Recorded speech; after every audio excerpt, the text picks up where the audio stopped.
c'est ce que j'attends de Charlie Hebdo. C'est de la provocation, ça peut être de la caricature, et en même temps, c'est de l'info.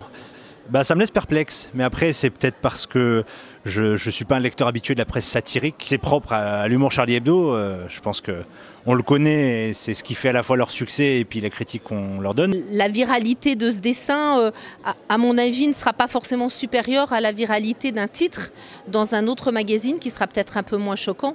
Donc en fait, ils cherchent peut-être, à mon avis, à contenter leurs lecteurs, qui cherchent à peu près à côté chaque semaine un truc fort, un truc qui bourrine, quoi.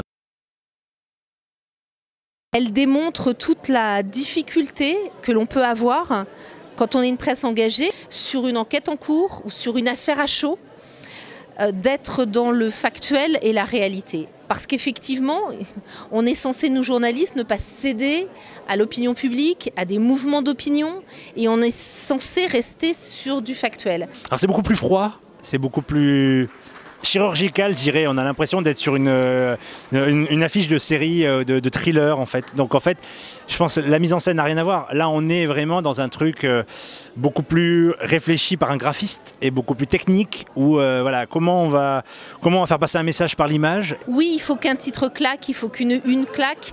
Moi, je dirais pas à n'importe quel prix. Et sur la une de Society-là le prouve et le démontre bien. Donc, attention à ne pas céder aussi à ce travers que nous avons de vouloir accrocher à tout prix.